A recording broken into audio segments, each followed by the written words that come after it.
Obviously, we're talking a lot this morning about what we saw last night with the committee rankings.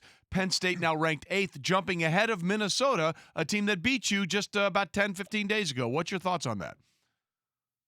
Well, for me to sit here and act like I understand what the committee does would be crazy. But I think you look at our schedule. I think we got maybe the fourth toughest schedule in the country. And then you look at the run, that we went on, obviously playing Michigan and Michigan State and obviously Minnesota as well, and then having to go on the road to Iowa and win there. So, you can make a lot of arguments. Obviously, Minnesota's a really good football team. Got a lot of respect for them. We had to go on the road to their place and play and had a chance to win it at the end, but we didn't get it done. So, I'm not overly concerned about that. I'm focused on, obviously, Ohio State. On film, obviously extremely talented, probably one of the more talented teams that I've ever seen on film. So it's going to be a tremendous challenge that we're excited for. Coach, I know you said trying to understand the committee's rankings is a difficult task, but just in general, coaching now in the college football playoff era, because we hear these discussions and see them on TV every Tuesday, is different. How do the kids react to the rankings and the conversation around it, and how do you deal with that?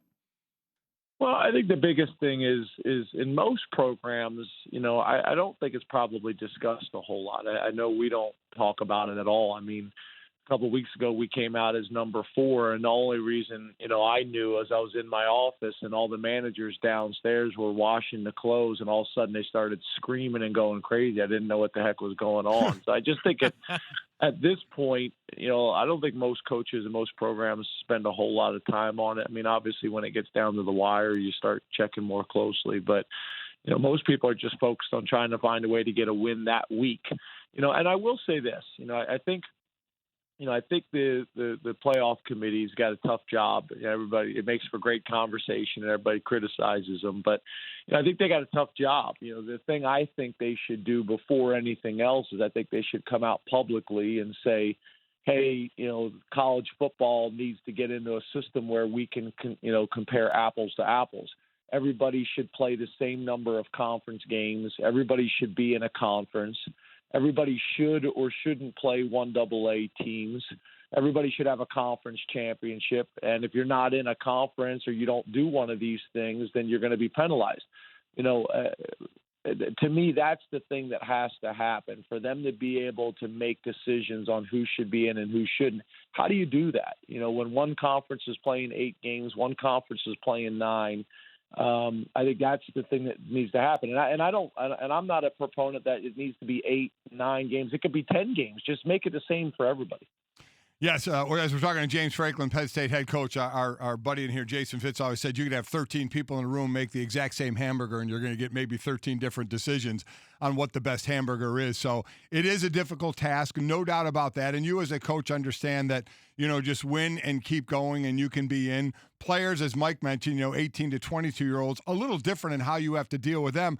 So along those lines, we'll get to certainly to the Ohio State game, but your quarterback, Sean Clifford, he got off of social media, said he was kind of sick and tired of what was going on there, had death threats and stuff, and we know how social media can be. How do you deal with that part of it? I'm sure you love just coaching on the field, but you have so much more to do as the head coach to deal with these players. How do you deal with the social media aspect of it? Well, that's the hard part. First of all, I tell them to get off it. I think it'd be a great, decision for most college football players and most college athletes to stay off it during the season. We've gotten to a point in our society where, outrageous behaviors have become acceptable. The things that people send our players or coaches or emails or stuff on social media, it's crazy. And then after the fact, there's always an apology and things like that. But we've just gotten to a point in our society where we accept behaviors that we would have never accepted before. And it's concerning. You see it in so many different areas. I don't want to get political right now or anything else, but there's so many areas that we've accepted behaviors that are not in anybody's best interest. And, we're talking about college football. We're talking about a game, and I know there's extreme passion. I mean, we've averaged 106,000 fans per game over the last couple of years, and you don't get that without passion.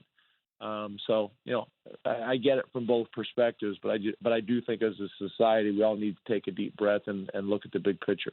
And sadly, this isn't the first time you've had to deal with this, Coach Franklin. Your safety, Jonathan Sutherland, was sent that letter about dreadlocks and tattoos not being a Penn State player. Yeah, exactly. And, Coach, so dealing with a lot of that outside noise is always a difficult portion of this, but also dealing with the amount of talent you guys have turned over in recent years. We know we mentioned Sean and what he dealt with on social media, but what about the task of getting Sean ready to go, taking over for a guy like Trace McSorley, who played such great ball for you? What stuck out about Sean that's made him such a great guy to take over and man the helm now?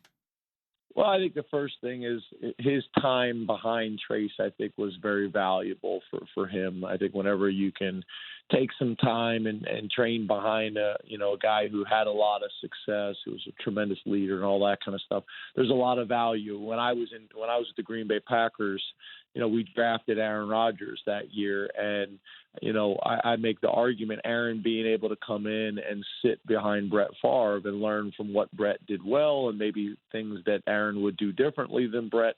I think there's value, and Sean's been able to do that. But he's a guy that was raised really well at home.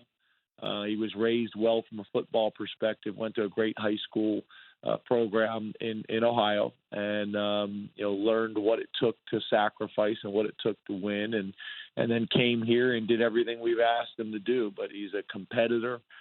He's got a lot more athletic ability than people realize, and he can beat you with his arm, he can beat you with his legs, and he can beat you with his mind, most importantly. We're so glad you're watching ESPN on YouTube. For more sports and analysis, download the ESPN app. And for live streaming sports and premium content, make sure you subscribe to ESPN Plus. We'll see you there.